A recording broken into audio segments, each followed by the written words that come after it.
따스한 성령님 마음으로 보내 내 몸을 감싸며 주어지는 평안한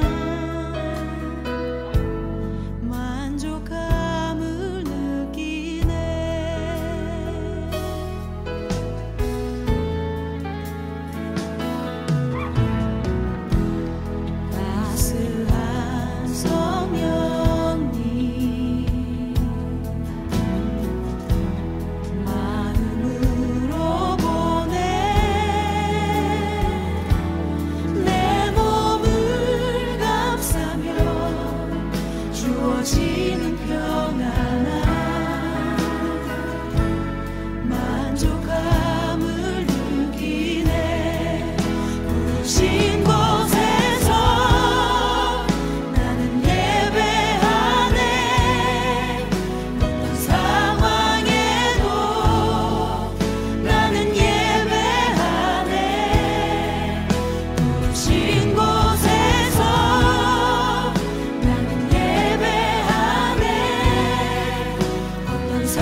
묵도하시겠습니다.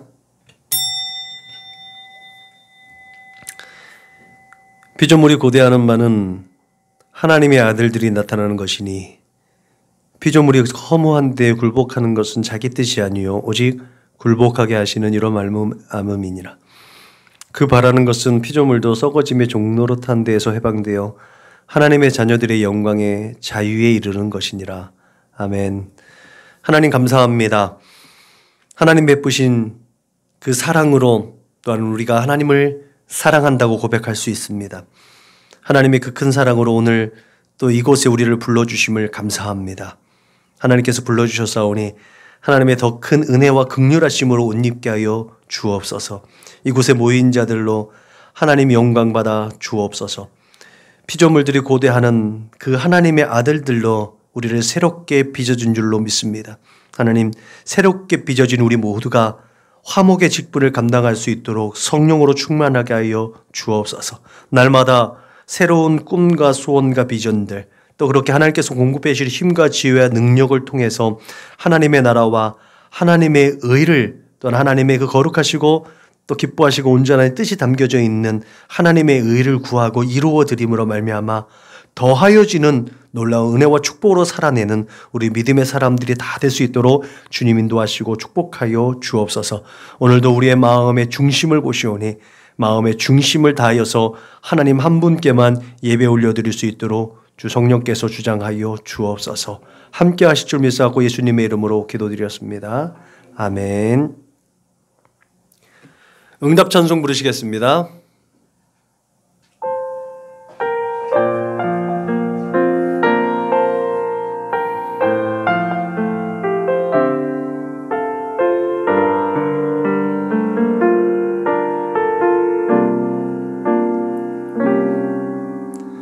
나는 하나님을 예배하는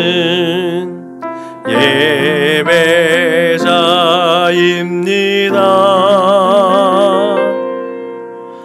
내가 서 있는 곳 어디서나 하나님을 예배 예배합니다. 내 영혼 거룩한 은혜를 향하여 내 마음 완전한 하나님 향하여 이곳에서 바로 이 시간 하나님을 예배합니다. 아멘. 우리가 다 같이 주님께서 가르치는 기도로 우리의 마음을 하나님 앞에 올려드립니다. 그러므로 너희는 이렇게 기도하라. 하늘에 계신 우리 아버지여, 이름이 거룩히 여김을 받으시오며 나라가 임하시오며 뜻이 하늘에서 이루어진 것 같이 땅에서도 이루어지이다. 오늘 우리에게 일용할 양식을 주시옵고 우리가 우리에게 죄 지은 자를 사하여 준 것 같이 우리 죄를 사하여 주시옵고 우리를 시험에 들게 하지 마시옵고 다만 악에서 구하시옵소서. 나라와 권세와 영광이 아버지께 영원히 있사옵나이다. 아멘. 너희가 사람의 잘못을 용서하면 너희 하늘 아버지께서도 너희 잘못을 용서하시려니와 너희가 사람의 잘못을 용서하지 아니하면 너희 아버지께서도 너희 잘못을 용서하지 아니하시리라. 아멘. 다 같이 공동체 기도를 하나님 앞에 올려드립니다. 나는 복음의 기수입니다. 나는 두려움과 낙심에 있는 자들을 위로하겠습니다. 우리는 약하고 소외된 이웃을 돌보는 책임 있는 교회가 되겠습니다. 우리는 성도로서 예배자의 거룩한 삶을 살겠습니다. 그렇게 우리는 주님의 영광을 드러내는 축복의 삶을 살겠습니다. 우리는 하나님의 얼굴을 구하는 성도가 되겠습니다. 그래서 이 나라와 민족이 모든 죄악된 것에서 돌이킬 수 있도록 하겠습니다. 우리는 우리 자녀와 성도들이 이단과 사이비에 미혹되지 않도록 관심과 사랑으로 붙들겠습니다. 예수님의 이름으로 기도합니다. 아멘. 찬송가 459장물 하나님께 영광 올려드리겠습니다. 찬송가 459장물 하나님께 영광 올려드리겠습니다.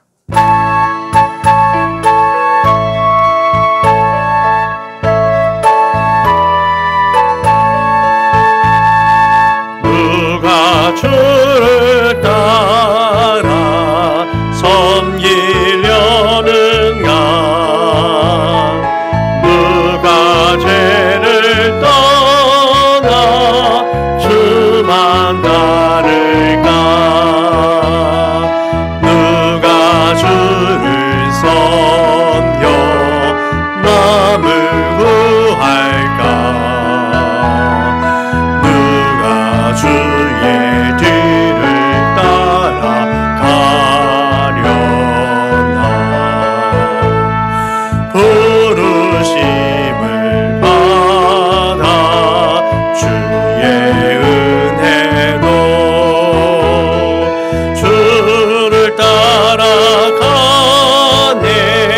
주만 따르네. 세상 영광 위에 다름 아니요. 크신 사랑이네. 주만 따르고 주가 내려주신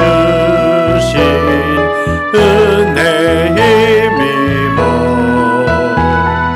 주의 뒤를 따라 힘써 일하네.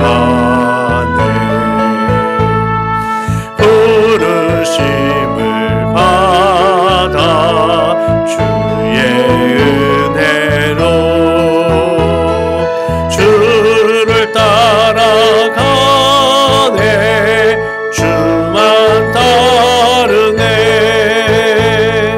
환난 핍박 많고 원수 강하나 주의 용사 더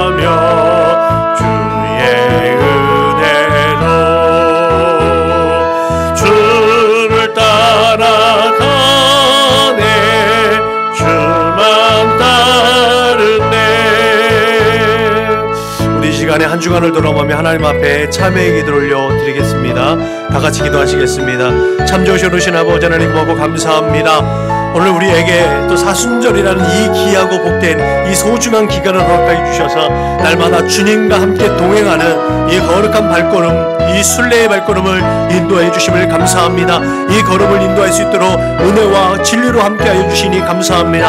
하나님, 그럼에도 불구하고 우리가 우리의 삶의 모든 자리 가운데 관습적으로 습관적으로 하나님의 그 말씀에 외면하고 우리의 삶의 습관대로 세상의 명예와 세상의 부와 명예와 지식을 쫓고 세상의 아버지 허탄한 것을 쫓아 아버지나 어두운 곳 그 죄악된 것으로 향할 때 우리의 발걸음이 있사오니 그 모든 죄악의 발걸음을 다시 돌이킬 수 있도록 주여 축복하여 주옵소서. 주 예수 그리스도의 십자가 보혈의 능력으로 깨끗하게 씻어주셔서 우리의 모든 정과 육을 십자가에 못 박고 오직 하나님의 거룩하신 말씀 가운데 살아갈 수 있도록 주님 인도하여 주옵소서. 아버지, 우리의 연약하고 부족한 것들, 우리의 패역한 것들, 나의 모든 아버지는 부족하고 연약한 것들을 예수 그리스도의 십자가 뒤에 아버지 감춰주시고 예수의 보혈로 씻어주셔서 하나님, 이 시간 하나님 앞에 예배 올려드릴 때에 거룩하고 진실하게 정결하고 성결하게 하나님 앞에 예배 올려드릴 수 있도록 우리의 마음의 중심을 깨끗하게 하여 주옵소서. 우리의 생각을 온전하게 하여 주시길 믿사옵고 예수님의 이름으로 기도드렸습니다.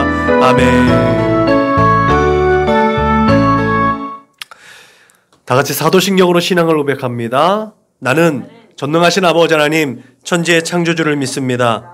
나는 그의 유일하신 아들 우리 주 예수 그리스도를 믿습니다. 그는 성령으로 잉태되어 동정녀 마리아에게서 나시고 본디오 빌라도에게 고난을 받아 십자가에 못 박혀 죽으시고 장사된 지 사흘 만에 죽은 자 가운데서 다시 살아나셨으며 하늘에 오르시어 전능하신 아버지 하나님 우편에 앉아 계시다가 거기로부터 살아있는 자와 죽은 자를 심판하러 오십니다. 나는 성령을 믿으며 거룩한 공교회와 성도의 교제와 죄를 용서받는 것과 몸의 부활과 영생을 믿습니다. 아멘. 찬송가 320장 불러 하나님께 영광 올려드리겠습니다. 찬송가 320장 불러 하나님께 영광 올려드리겠습니다. 찬송가 320장 불러 하나님께 영광 올려드리겠습니다.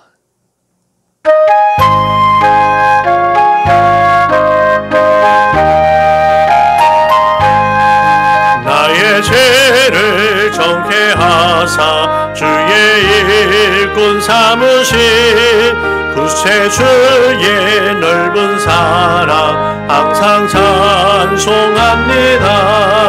나를 일꾼 삼으신 주 크신 능력 주시고 언제든지 주 뜻대로 사용하여 주소서. 내게 부어주시려고 은혜 예비하신 주 주의 은혜 채워주사 능력 있게 하소서. 나를 일꾼 삼으신 주 크신 능력 주시고 언제든지 주 뜻대로 사용하여 주소서. 죄의 짐을 풀어주신 주의 능력 크도다. 나를 피로 사신 예수 내 맘속에 오소서.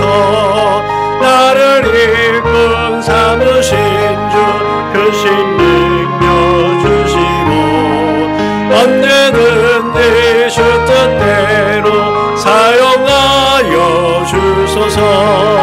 주여 내게 성령으로 충만하게 채우사 생명수가 강물처럼 흐르게 하옵소서. 나를 일꾼 삼으신 주 크신 능력 주시고 언제든지 주 뜻대로 사용하여 주소서. 아멘. 은혜 받으실 하나님 말씀은 창세기 39장 7절로 18절 말씀입니다. 창세기 39장 7절로 18절 말씀을 한 절씩 번갈아 가며 읽겠습니다. 그 후에 그 주인의 아내가 요셉에게 눈짓하다가 동침하기를 청하니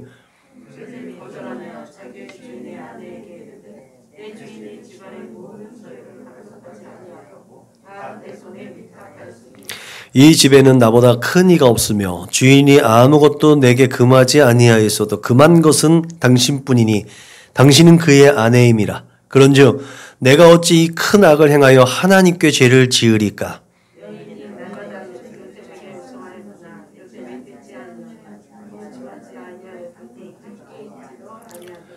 그러할 때 요셉이 그의 일을 하러 그 집에 들어갔더니 그 집 사람들은 하나도 거기에 없었더라.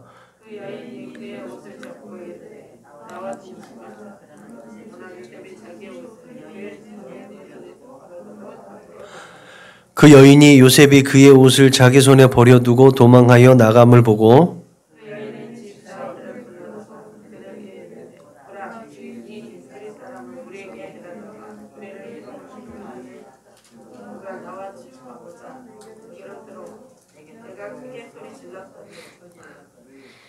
그가 나의 소리질로 부름을 듣고 그의 옷을 내게 버려두고 도망하여 나갔느니라 하고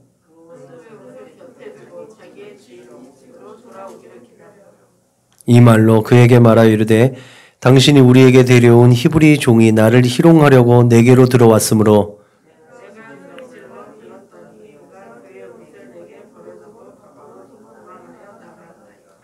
아멘.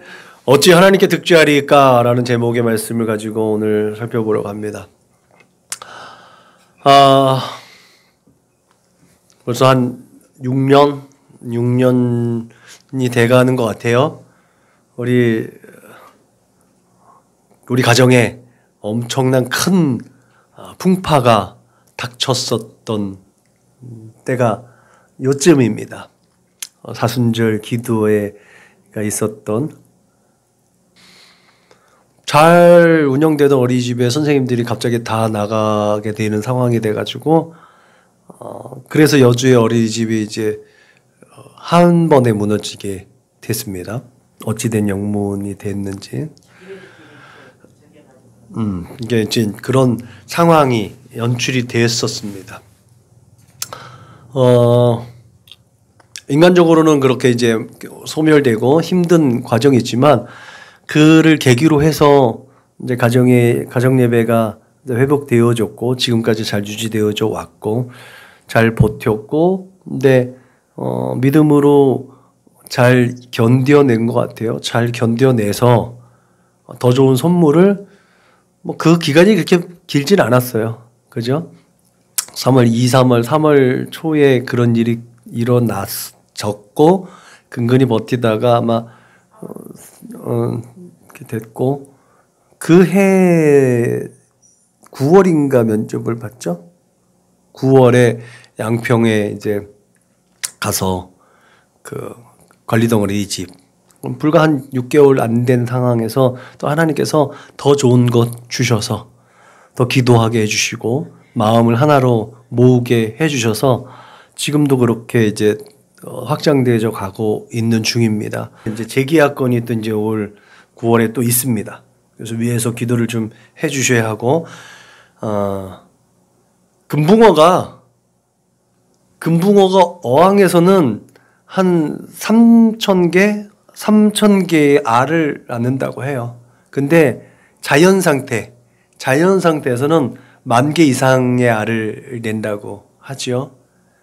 또 열대어가 그 어항 속에서 놔두면 그냥 비실비실하고 못 사는데 바깥에 그 안에서 천적을 같이 두면 아주 빠릿하게 살아간다고 합니다.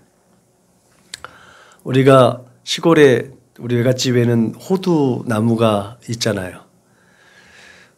밤나무가 같이 옆에 있는 게 조금 아쉬운데 호두하고 밤나무가 같이 있어야 호두하고 밤이 열매가 아주 둘 다 튼튼하게 맺힌대요. 이렇게 서로 이렇게 부딪히면서 좀 더 단단해지고 좀 더 좋은 열매를 맺는다고 해요.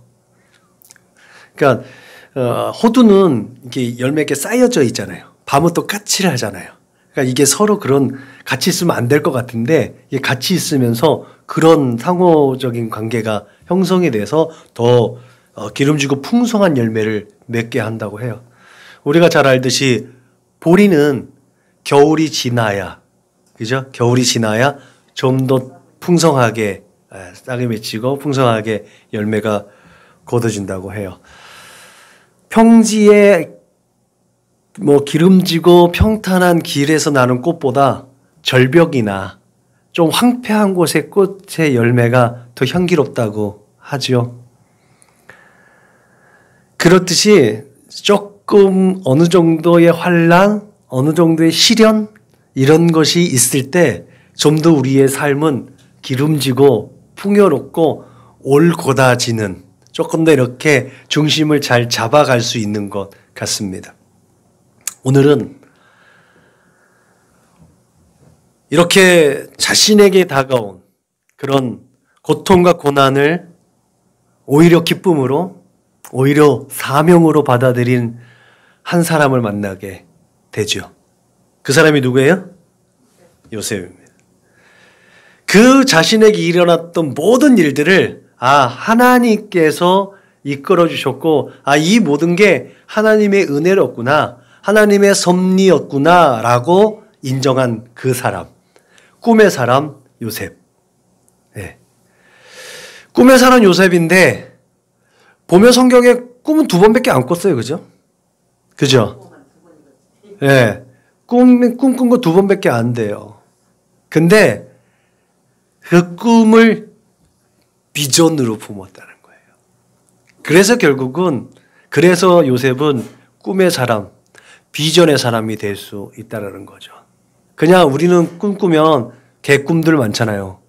잊어버리는 꿈들 많죠. 어쩌다 보면 저는 그런 게 있어요. 예지몽이라고 얘기도 하는데, 미리 일어날 것들에 대해서 그런 상황들, 그런 것들을 특별하게 인생에 바뀌거나 이런 건 없어요. 근데 살다 보면 되게 나직다라는 부분들이 있어요. 그거는 이전에 꿨던 꿈들이 반영되어지는 실제적인 상황들이 좀 있습니다. 예, 그런 것들이 있어요. 근데 저희가 그렇게 있으면서도 불구하고 그런 꿈을 꾸잖아요. 조금 예사롭지 않은 꿈을 꾸잖아요. 그러면 그때 당시에는 이게 뭐지? 라고 생각을 하지만 그것을 제가 마음에 감고 비전을 삼고 그러진 않거든요. 네, 그게 아마 저하고 요셉하고 차이일 수도 있겠는데, 그게 그렇게 제 인생을 그렇게 획기적으로 전환을 시킨다든지 그렇게 큰 에너지를 주는 꿈은 아니거든요. 근데 요셉은 이 꿈이 너무나 선명하고 너무나 그 마음 가운데 확신이 있었다는 거죠. 이제 살펴보겠지만 그게 요셉은 꿈이지만 이것을 비전으로 품었다라는 거예요. 요셉은 하나님께서 당신의 백성들을 세우시기 위해 사용하신 하나님의 사명자였습니다.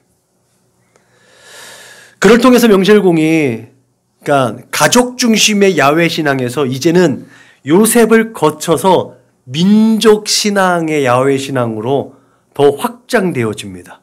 거기에는 이집트라는 당시의 강대국이, 또 하나님께서 세우신 나라가 또 요셉과 연합되어져서 그런 역사에 하나님께 사용되어지는 역사의 도구가 되었지만, 요셉을 통해서 결국은 하나님께서 가족 중심의 야훼 신앙에서 민족으로 확대되어지는 것을 이루어 가셨다라는 거죠. 오늘 요셉의 모습을 보면서 우리가 이 세상을 살아가면서 하나님께 범죄하지 않는 인생, 나를 통해서 하나님의 역사가 더 크게 확장되어지는 그 역사를 이끌어낼 수 있는 그런 사람이 어떻게 될 수 있는가? 나는 그냥 믿음의 조상들, 그 선조들에게 물려받은 이 믿음만 잘 버티고 견디고 이것만 유지하는 사람으로 살 것인가? 아니면 이 믿음을 내 믿음의 후손들에게 영향력 있게 확장시키고 물려줄 수 있는 사람으로 살아갈 수 있는 것인가? 라는 것을 오늘 말씀을 통해서 살펴보게 됩니다. 첫째로 우리가 세상을 살아가면서 하나님께 부끄럽지 않게 살기 위한 비결, 그것은 항상 내가 하나님 앞에 서 있다라는 의식으로 살아가는 겁니다. 예배자라고 하죠. 이것을 코람데오라고 하나님 앞에 서 있는 하나님 면전의식이라고 하죠. 늘 끊임없이 내가 하나님 앞에 서 있다라는 거예요. 내가 누군가를 비판하고 누군가를 정죄하고 누군가를 평가하려고 하는 그 사이에 항상 하나님이 결부되어져 있는 거예요. 왜요? 그는 하나님의 형상과 모양인 나와 또 다른 내 이웃이고 나와 또 다른 하나님의 형상과 이웃이라는 전제가 이 안에 전제되어져 있는 거예요. 예수 그리스도의 십자가, 하나님의 사랑이 그 필터를 통해서 상대방을 볼 수 있어야 된다는 거죠. 오늘 주인공 요셉은 그가 항상 하나님 앞에 서 있다는 것을 그렇게 인식했습니다. 보디발의 아내가 오늘 성경에 보면 눈짓했다 그랬어요. 눈짓하다가 동침하기를 청했다라고 7절에 기록하고 있죠. 성적으로 유혹하고 범죄하자는 거예요. 노골적인 거예요. 여러분, 죄라는 것은요, 이렇게 처음부터 확 들이대지 않아요. 처음에 유혹하지요. 좋은 것처럼 보이게 하는 거예요. 보암직도 하고 먹음직도 하고 지혜롭게 탐스럽게도 할 만한 거예요. 그게 죄예요. 그리고 그렇게 유혹한 다음에 마음을 뺏은 후에 죄를 짓게 하죠. 죄를 짓게 한 다음에 그것을 자기 편의대로 해석하게 되고 자기 합리화하게 되고 그 죄는 관습적으로 허용되어지는, 우리가 살아가는데 이 정도는 허용되어지는 거야 라고 계속해서 어둠의 세력들은 우리를 끊임없이 유혹하고 우리를 끊임없이 이끌어간다는 사실이죠. 그러나 요셉은 그렇게 죄의 유혹을 거절했습니다. 요셉이 보디발의 아내의 유혹을 거절할 수 있었던 그 이유가 주인의 모든 것들을 그가 위탁받았다라는 것을 인정하고 있었기 때문에 그렇습니다. 그것이 자기 것이 아니라 주인의 것이라는 거예요. 보디발의 것이라는 거죠. 다만 보디발의 아내만이 예외이고 모든 것을 다 위탁받았다라는 거죠. 여러분, 굳이 말하자면 이 보디발의 아내는 요셉에게 있어서 에덴 동산에 선악을 알게 하는 나무와도 같다라는 거죠. 아담은 실패했어요. 그런데 요셉은 실패하지 않으려고 발버둥을 쳤다라는 거죠. 그 발버둥을 칠 결과가 뭐예요? 칭찬받고 존경받고 위대한 하나님의 사람이 되었죠? 아멘이에요. 감옥 갔는데요. 그 나중에 결과는 그렇지만 그 유혹을 거절한 결과는 감옥에 가는 거였단 말이죠. 전혀 생각하지 않은, 내가 정도를 걸으면 하나님의 말씀대로 살고 하나님의 뜻대로 살고 내가 정직하고 진실하게 살면 내가 형통하겠지라고 보통은 그렇게 생각하잖아요. 그런데 감옥에 간다는 거죠. 우리가 살아가는 세상이 그래요. 여러분, 위탁이라는 건 신뢰를 바탕으로 하는 거잖아요. 비록 요셉이 감옥에 가게 됐지만 보디발은 요셉을 신뢰했더라고요. 그 신뢰가 어디서부터 왔는지는 뒤에 살펴보겠지만, 여러분 9절에 보면 요셉이 어떻게 보디발이 요셉을 그렇게 신뢰할 수 있었을까? 그것은 보디발이 요셉을 어떻게 보았는지에 답이 나와 있습니다. 그것은 또 요셉이 보디발에게 보여준 표현과 행동에 나와 있는 거죠. 9절의 말씀을 보면 그 요셉이 보디발의 아내에게 뭐라 그래요? 이 모든 것이 다 나에게 권한이 위탁되어졌는데, 다 권한이 위임되어져 있는데 오직 당신, 그 보디발의 아내 당신만 나한테 예외입니다. 보디발이 나에게 모든 정권을 위임해 줬는데 내가 어떻게 그것을 범하고 하나님께 죄를 범할 수 있겠습니까? 요셉이 가지고 있는 생각이 뭐예요? 그것을 명령한 건 보디발이었단 말이에요. 근데 보디발의 명령을 하나님의 명령으로 인지하고 있었다는 거예요. 그것이 보디발과 요셉 관계에 있었던 신뢰의 기본 바탕이었어요. 요셉은 보디발이 가지고 있었던 명령과 보디발이 가지고 있던 권한을 다 위임받았지만 그것을 하나님께서 위임해 주셨고 하나님께서 그 모든 것을 위탁해 주었다라고 그는 생각하고 있었다는 거예요. 그게 바로 하나님 면전의식이에요. 모든 것을 하나님의 뜻 가운데 하나님의 은혜로 주어지고 하나님께로 받았다는 거예요. 여러분, 그렇게 하나님의 살아계심을 인정하고 하나님께 함께 있음을 우리는 요셉을 통해서 볼 수 있었음을 믿으시길 바랍니다. 그런데 여러분, 부끄러움을 상실한 인생의 표상이 된 보디발의 아내, 부끄러움을 모르는 거예요. 부끄러움을 모르면 죄의 유혹에서 빠져나올 수가 없습니다. 그런 보디발의 아내는 눈짓만 하다가 동침하자고 얘기하잖아요. 이제는 날마다 노골적으로 요청을 하는 거예요. 이쯤 되면 여러분, 건강한 남성이라면, 건강한 20대 팔팔한 청춘이잖아요. 이 요셉이. 죄책감은 쉽게 사라질 수 있습니다. 저렇게 노골적으로. 모든 것들이 내 권한으로 내가 그 모든 권한을 다 행사할 수 있는데 라는 자만, 오만, 하나님 없는 그런 생각을 가지고 있으면 충분히 그 죄의 유혹에 빠질 수 있는 상황들이에요. 그런데 요셉은 그 모든 것들은 다 미련 없이 거절하고 죄의 모양이라도 봐버리겠다는 마음으로 그 자리를 떠났다는 거예요. 그 자리에 함께 있지 않았다는 거예요. 함께 있으면 계속해서 유혹이 오니까 그 자리에 함께 있지 않았다는 거예요. 이게 얼마나 치명적인 건지 아세요? 그 집안의 모든 것들을 다 관장해야 되는 위치에 있는 사람이잖아요. 그런데 그 독보석 같은 게 하나 있으니까 자기가 해야 되는 일을 거기서 일을 못 보고 더 불편하게 하고 있는 거예요. 정말 힘들게 일을 하고 있는 거예요. 그 모습이 보여지는 거죠. 여러분, 우리는 하나님을 믿으면서 하나님 우리에게 자유함을 주셨잖아. 하나님께서 우리에게 좀 이렇게 편하라고 우리에게 예수 믿으라고 한 거 아니야? 왜 우리가 이렇게 불편을 감수해야 돼? 우리가 왜 손해봐야 돼? 라는 생각들을 기득권을 가지고 있는 기독교인들이 많이 한단 말이에요. 그런데 오늘 요셉을 보면요, 불편할 수밖에 없는 거예요. 왜요?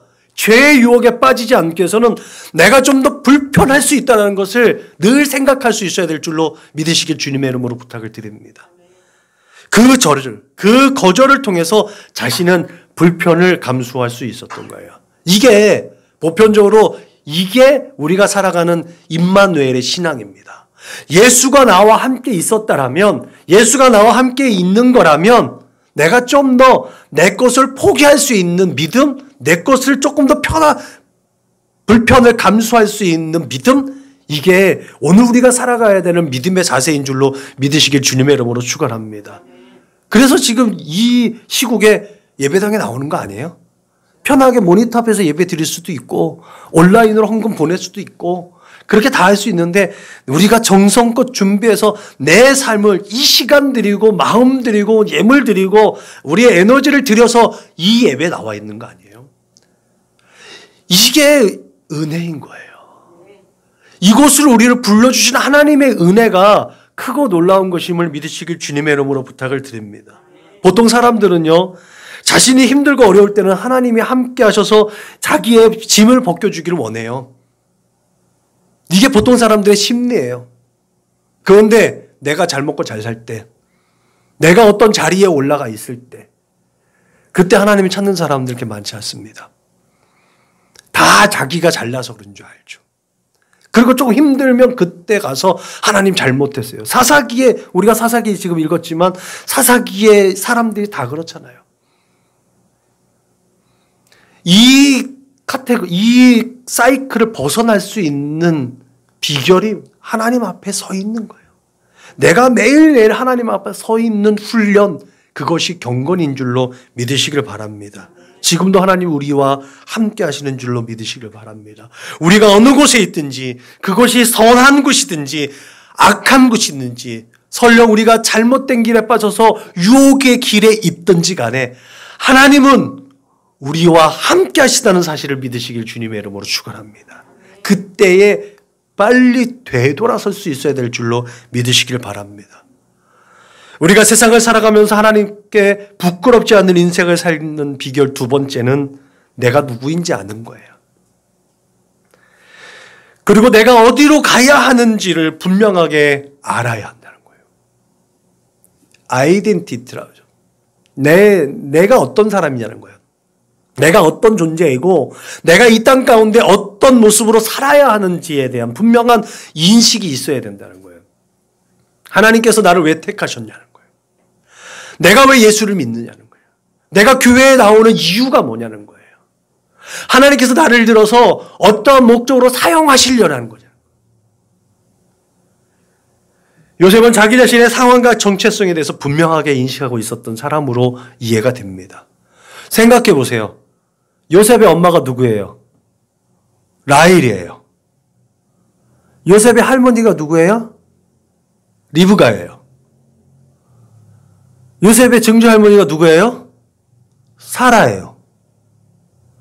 그러면 그 인물 때문 안 봐도 화난 거 아니에요? 그 12명의 아들 중에서 야곱이 얼마나 애중지 기공장처럼 키운 게 요셉이잖아요. 다른 아들보다 더 갑절로 사랑하고 채색 옷을 입혔다는 사람. 얼마나 애지중지 기종자처럼 키웠겠어요.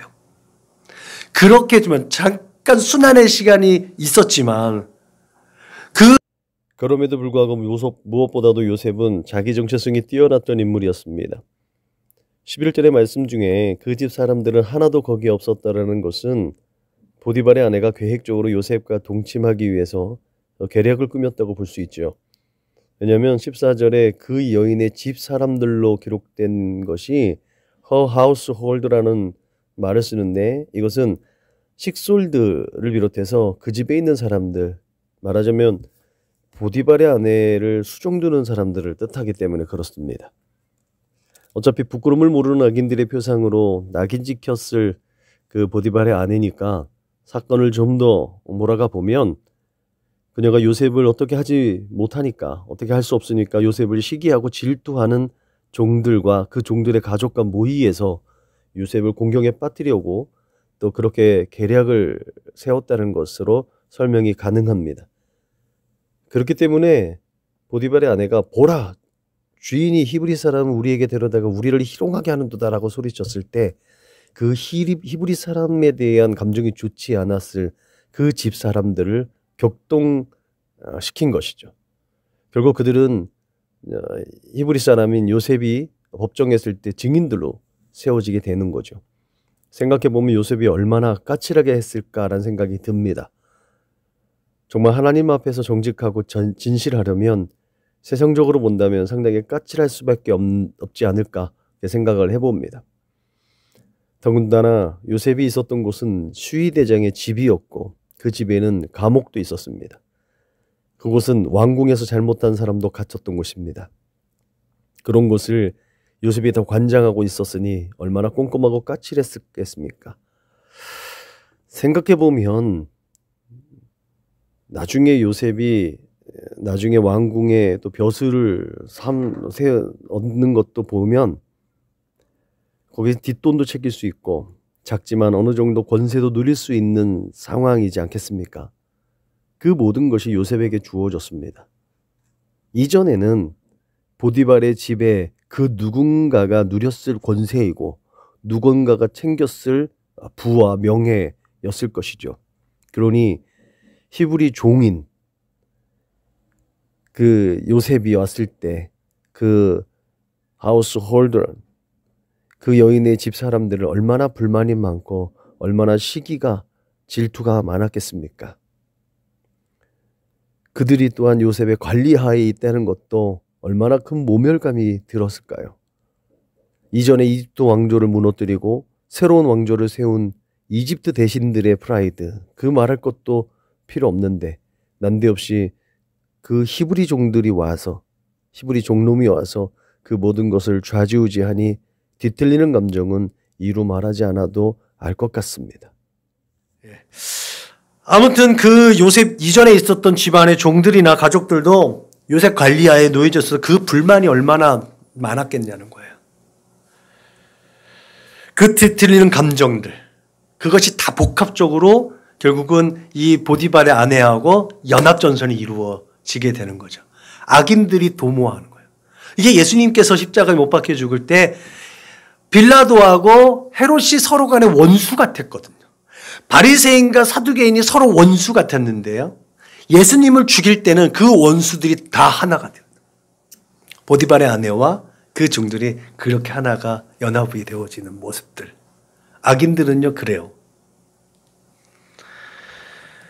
그럼에도 불구하고 요셉은 자기에게 맡겨진 일을 성실하게 묵묵히 할 수 있는 사람이었다라는 거예요. 그렇기 때문에 하나님께서 요셉을 형통하게 하신 줄로 믿으시길 바랍니다. 보디발의 입장에서 당시법으로 요셉을 마땅히 죽여야만 했습니다. 그죠? 그런데 보디발이 요셉을 죽이지 않을 이유, 아까 얘기했던 것처럼 신뢰가 형성되어져 있기 때문에 그렇죠. 아마도 보디발은 그 아내의 그런 성품에 대해서 분명히 알았을 거예요. 그 아내의 그 도발적이고 정욕적이고 음란한 성품들을 감지하고 있었을 것입니다. 이집트라는 나라가 원래 그랬어요. 성적으로 문란했었던 나라였기 때문에. 그래서 굳이 금지 항목을 내세우지도 않았는데 금지 항목 딱 하나, 야, 내 아내만은 예외다 라고 얘기했던 거죠.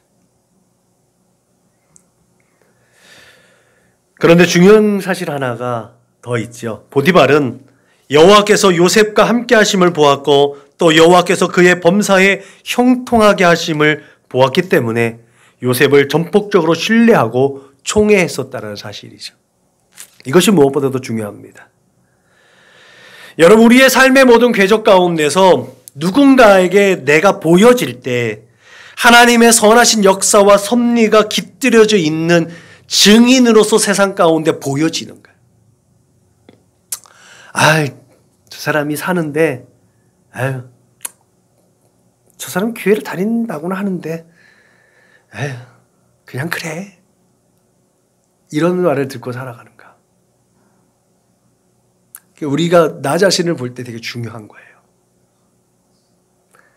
우리가 이제 예수 믿는 사람은 최소한 20년 넘은 사람들이잖아요. 그래서 우리 주변에 있는 사람들은 다 내가 예수 믿고 교회 다니는지 웬만한 사람들은 다 아는 거예요. 그죠? 다른 사람 평가가 뭐 그렇게 중요해? 라는 말을 한 거예요. 그런 사람들 시선에 따라서 내가 살면은 힘들고 어렵지만 하나님께 영광을 올려드려져야 되는 복음의 증인으로 예수의 복음을 증거할 전도자로 사명자로 살아갈 때 세상이 나를 평가하는 평가는 대단히 중요합니다. 나의 성품, 나의 부족함, 그것이 중요한 게 아니에요. 나의 삶의 표현에 얼마나 하나님의 성품을 드러내고 살아가요. 분노할 수 있지요. 싸움도 할 수 있지요. 욕심도 생길 수 있지요. 그것이 세상이 볼 때에 악하냐 악하지 않느냐. 저 사람이 진짜 교회 안 다녔으면 큰일 날 뻔했어. 저 정도는 저 사람이 교회 다녔기 때문에, 저 사람이 예수 믿기 때문에 저 정도로 되는 거야. 아니었으면 큰일 났다. 이것도 엄청 큰 칭찬이에요. 우리가 세상의 사람들의 평가, 그거에 휘둘리진 않아도 온전하게 평가받을 수 있기를 주님의 이름으로 부탁을 드립니다. 요셉이 지금 죽을 죄를 진 거잖아요. 누명을 썼지만, 우리 입장에서 누명을 썼지만 보디발의 입장에서 얼마나 큰 죄가 진 거예요. 그러나 보디발이 보는 눈은 그렇지 않았다라는 거예요. 그 평가로 인해서 목숨을 건진 거거든요. 우리가 살아갈 때에 큰 낭패를 볼 수 있는 상황에 직면할 수도 있습니다. 우리가 목숨을 빼앗길 수 있는 상황에 직면할 수도 있어요. 그런데 나를 평가하는 그 올바른 평가로 인해서 그 위기에서 다시 설 수 있는 기회가 주어질 수도 있고 생명이 다시 공급되어 줄 수 있다는 사실을 기억하시길 바랍니다. 그게 예수 믿는 사람들의 삶의 근거예요. 여러분, 우리는 하나님과 하나님의 형상과 모양으로 지음을 받은 존재입니다. 이 자기 인식이 있어야 돼요. 그 프라이드가 늘 항상 있어야 될 줄로 믿으시길 바랍니다. 그러면서 동시에 나는 죄인이다. 내가 늘 부족하다라는 인식이 있어서 늘 상대를 대할 때 죽게 하듯 해야 될 줄로 믿으시길 바랍니다. 이 죽게 하듯 할 때 아까 얘기했던 것처럼 필터링이 되어져 있어야 되는 거예요. 주님의 십자가, 예수의 피가 항상 필터링이 되어야 될 줄로 믿으시길 주님의 이름으로 부탁을 드립니다. 이게 우리의 정체성이고요. 우리가 나아가야 하는 방향입니다. 그렇기 때문에 모든 지킬 만한 것 중에 더욱 네 마음을 지키라. 생명의 근원이 이에서 남이라고 말씀하셨듯이 우리의 마음이 늘 고정되어 인지되어지고 우리의 마음을 잘 지켜서 하나님을 볼 수 있기를 주님의 이름으로 부탁을 드립니다. 우리가 세상을 살아가면서 하나님께 부끄럽지 않게 살아가기 위한 비결 세 번째가 있습니다. 그래서 내가 하나님의 일을 맡은 사명자라는 인식입니다. 제가 얘기했죠. 목사, 전도사, 선교사만이 사명자가 아닙니다. 예수 믿고 구원받고 예수 그리스도에 대한 분명한 그 사랑을 깨달은 자가 사명자입니다. 요셉은 사명자로서의 자기 인식이 있었습니다. 세상은 항상 타락한 본성을 따라 움직입니다. 18절에 보디발의 아내가 내가 소리 질렀더니 저 히브리족이 도망갔다는 거예요. 누가 잘못했는데. 그죠? 세상은 끊임없이 이렇게 우리를 올가맵니다. 우리가 바른 길을 가고 정직하고 진실하다고 하지만 세상은 끊임없이 우리에게 너 잘못됐어 라고 얘기합니다. 이게 죄의 본 모습이에요. 내가 소리 질렀다는 거에는 뭐가 담겨져 있어요? 네? 요셉이 죄를 졌다는 거거든요. 요셉이 죄인이라는 거예요. 책임이 전가가 된 거예요. 이 죄의 범죄가 전가가 되어졌다는 거죠. 여러분, 첫사람 아담이 하나님 앞에 범죄했을 때 첫 번째 했던 행동이 뭐예요? 부끄러운 거였어요. 하나님의 낯을 피한 거였어요. 하나님의 낯을 피하지 못하고 하나님 앞에 섰을 때 나온 행동이 뭐예요? 그것이 책임 전가예요. 우리가 하나님의 시선에서 벗어날 수가 있어요?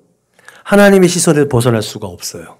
그렇기 때문에 인간은 항상 끊임없이 자기의 잘못을 누군가에게 전가시킵니다. 그게 죄에 있는 모습이에요. 우리가 예수 믿고 구원받았으면서도 불구하고 내가 저지른 잘못에 대해서 책임을 지지 못하고 그 책임을 누군가에 돌려채우는 일들은 끊임없이 우리가 회개해야 될 제목들입니다. 내가 늘 끊임없이 나 자신을 부끄럽게 여길 수 있는 것이 그거예요. 자기 자신을 알거든요. 내가 누군가 잘못했는데 내가 지금 불이익 당하지 않으려고 그 책임을 전가시키는 거예요. 내 책임이 아니라고 끊임없이 누군가에게 그 책임을 전가시키는 거예요. 이게 연약한 인간의 모습입니다. 죄 가운데 있는 사람들은 그래서 자신이 불리하면 항상 모든 책임을 다른 사람에게 전가시킵니다. 그 과정에서 늘 끊임없이 거짓과 다른 곤모술수가 동반되어지죠. 그래서 죄는 계속해서 누적되어지고 죄는 계속해서 커지는 거예요. 그래서 용서받을 수 있었던 문제에서 용서받지 못하게끔 그 죄는 증폭되어지는 거예요. 그게 어리석은 인간의 모습입니다. 어쩌면 보디발은 그의 아내가 요셉을 보는 시선이 음탕했다는 것을 분명히 알 수도 있었습니다. 그럼 보디발의 아내, 그 보디발의 아내는 요셉을 보면 그렇게 항상 음탕한 눈빛을 보았을 거고 아무리 무딘 남편이라도 그 여인이 요셉을 보는 눈짓 속에서 분명히 감지할 수 있는 거거든요. 이런 상황도 요셉도 눈치채도 있었던 거. 그러니까 그 자리를 피했던 것이겠죠. 그럼에도 불구하고 요셉이 그 앞에 당당하게 자기의 직무를 감당할 수 있었던 것. 설교 처에 얘기했던 것처럼 요셉에게는 비전이 있었다는 거죠. 그에게는 꿈이 있었습니다.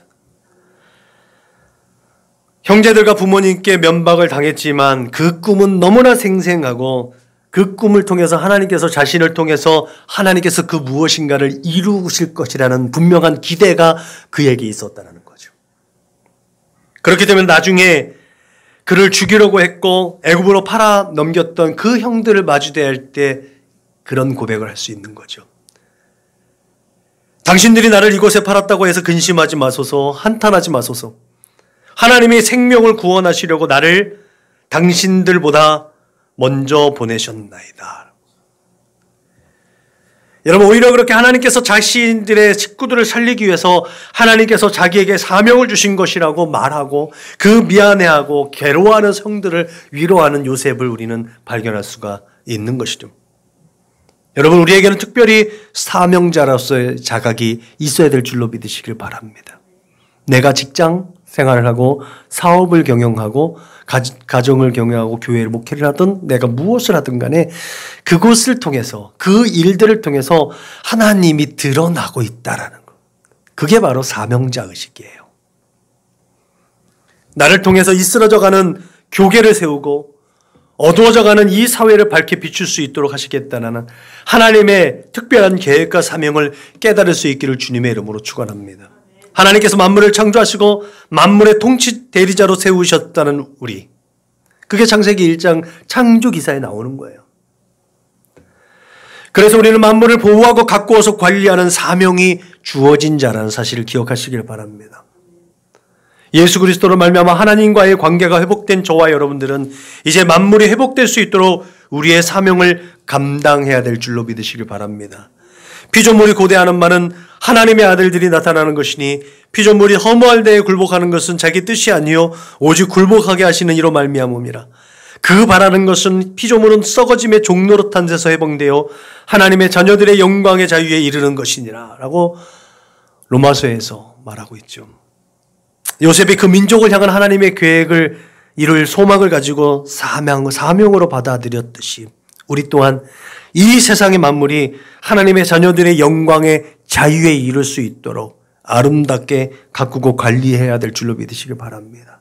인간관계뿐만 아니라 직장에서의 교우 간의 관계들, 우리의 모든 관계들 가운데서 그런 유기적인 관계를 이루어갈 수 있도록 힘써야 될 줄로 믿으시길 바랍니다. 그래야 하면 그곳에 죄악이 사라지고 탐심과 이기심이 사라질 줄로 믿으시길 바랍니다. 내가 그렇게 손해보는 삶, 그 결국은 타인들의 이기적이고 그 타인들이 내 것을 뺏어가는 거 아닌가? 그것은 그들에게 맡기는 거예요. 심판의 권한은 하나님께 있는 거예요. 그 내어주는 것이 내가 손해본다고 내어주는 것이 아니라 하나님께 드려지는 거라고 여기시길 바랍니다. 그러면 내 거가 손해되는 거 아니에요. 왜? 내 것이 있는 것이다. 하나님의 것이잖아요. 하나님의 것을 하나님께 드리는 거예요. 그래야 손해본다는 생각을 안 가지는 거예요. 제가 늘 누차 얘기하죠. 하나님 우리에게 본전 생각나면 우리는 아무것도 가질 수가 없어요. 우리 주 예수 그리스도의 이름으로 행하는 모든 일들, 그곳에 생명이 깃들어질 수 있기를 주님의 이름으로 기대할 수 있기를 바랍니다. 그 일을 교회가 하는 거예요. 세상은 그리스도의 마음을 가진 하나님의 백성들이 모여서 아름다운 관계를 통해서 회복하게 되는 거예요.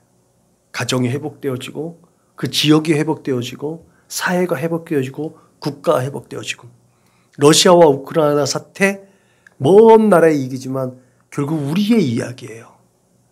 실제적으로 우리에게 피부로 와닿는 기름값이 올라가고 생필품들의 가격이 올라가고 두려워해야 되는 낙심하고 절망하고 어두운 그늘이 덮여지는 오늘 우리의 삶의 문제예요. 먼 나라의 문제가 아닙니다. 우크라이나와 러시아의 전쟁을 위해서도 기도해야 됩니다. 우크라이나를 위해서도 기도해야 되지만 러시아에 대해서 위해 기도해야 하는 거예요. 남의 일이 아닙니다.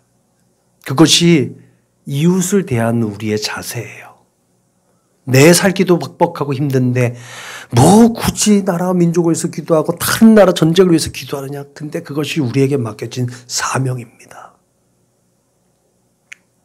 결론적으로 오늘 우리는 요셉을 통해서 우리 자신에게 다가온 고통과 고난을 기쁨으로, 감사함으로, 하나님의 섭리로 인정한, 그렇게 이해한 한 사람, 그 한 사람을 살펴봤습니다. 꿈의 사람 요셉. 그는 늘 하나님을 의식했습니다. 그렇게 하나님 앞에 서 있는 삶으로 그 인생이 하나님과 사람들 앞에 부끄럽지 않기를 힘썼던 사람이었습니다. 그렇게 자신의 꿈과 비전을 확실하게 품고 있었고, 그 꿈과 비전을 위해서 자신이 처한 상황과 형편 가운데서도 최선을 다했던 사람입니다. 성실하게 최대한의 능력을 발휘했던 사람이었습니다. 좌절하지 않았습니다. 낙심하지 않았습니다. 그렇게 오늘 우리는 이처럼 성경의 위대한 한 인물로서의 요셉을 기억하는 것이 아니라 그의 삶을 들여다보면서 우리의 삶 가운데 역사하시는 하나님의 섭리와 하나님의 역사하심을 기대할 수 있기를 주님의 이름으로 부탁을 드리며, 요셉처럼이 아니라 나를 향하신 하나님의 기대함. 그렇게 이 시대에 요셉과 같은 삶을 꿈꾸고 실현해낼 수 있는 하나님의 사람들이 될 수 있기를 주님의 이름으로 축원합니다. 그것이 우리를 이 시대에 보낸 하나님의 뜻이, 하나님의 뜻을 이루어드리는 사명자로 살아가는 복된 삶인 줄로 믿으시길 주님의 이름으로 축원합니다. 기도하시겠습니다. 하나님 감사합니다. 오늘 우리에게 귀한 은혜를 도와주시고 우리의 삶의 자리를 깨닫게 하여 주심을 감사합니다. 늘 하나님 앞에 서서 하나님을 예배하는 예배자로, 그렇게 하나님의 섭리와 계획을 쫓아서 우리의 삶의 자리를 깨닫고 우리의 나아갈 그 자리, 그 발걸음이 온전하여 줄 수 있도록 주님 축복하여 주옵소서. 그 발걸음이 닿는 곳에 하나님의 나라가 세워지게 하시고 예수 그리스도의 십자가가 세워지고 하나님의 나라가 확장되어지는 놀라운 기쁨으로 살아가는 우리 사랑하는 믿음을 거룩한 권속들 저들의 삶이 될 수 있도록 주님 축복하여 주옵소서. 오늘 그렇게 함께 하실 줄 믿사옵고 예수님의 이름으로 축복하며 기도하였습니다. 아멘. 우리 말씀을 기억 부르시겠습니다.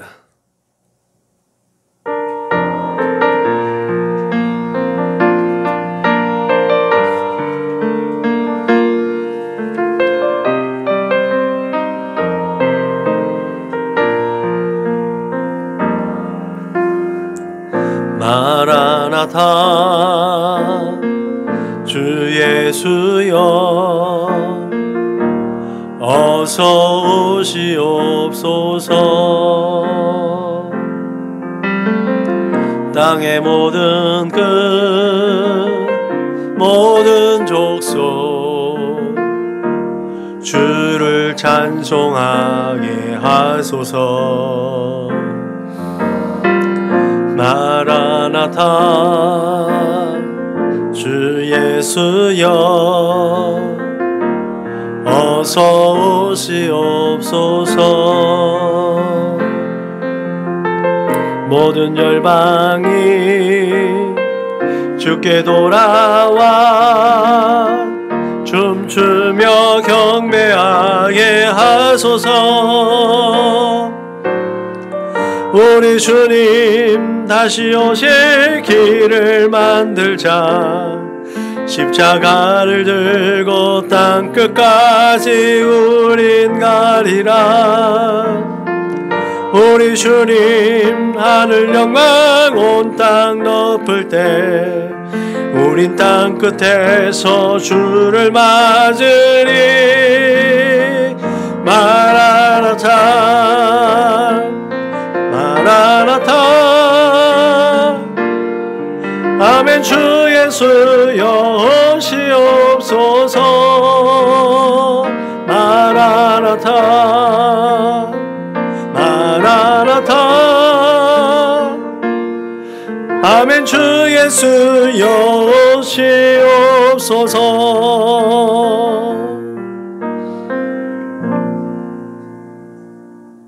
아멘. 다같이 구호를 제창합니다. 시작. 예수를 말하고 예수를 말하게 하는 건강한 교회가 됩시다. 아멘.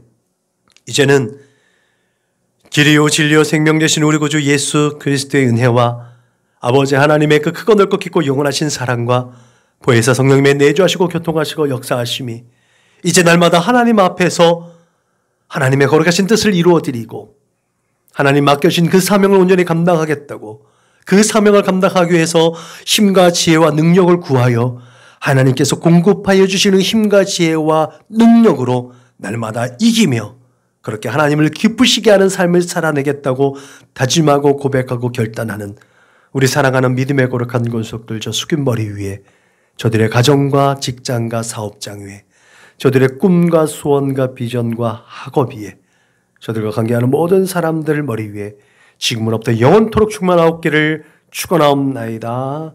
아멘.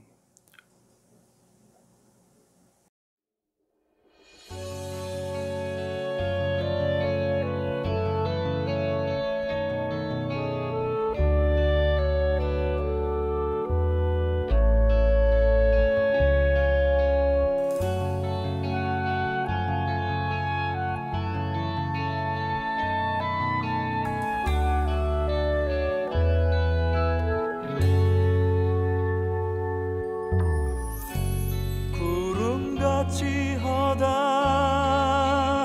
예수의 증인들 있으니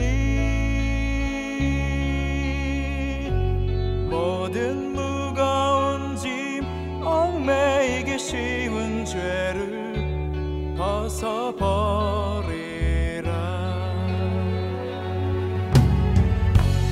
우리 앞에 펼쳐진 삶들을 믿음의 경주니 인내로서 모든 경주들을 힘써 싸워 승리하여라.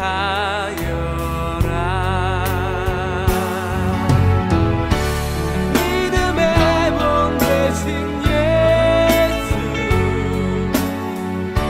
십자가 지신 주님,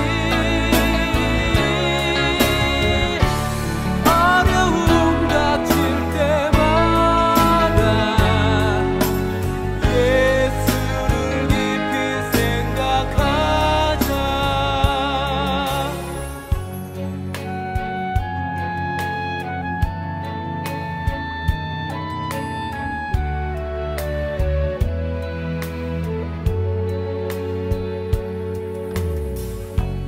구름같이 허다한 예수의 증인들 있으니 모든 무거운 짐 얽매이기 쉬운 죄를 벗어버리라.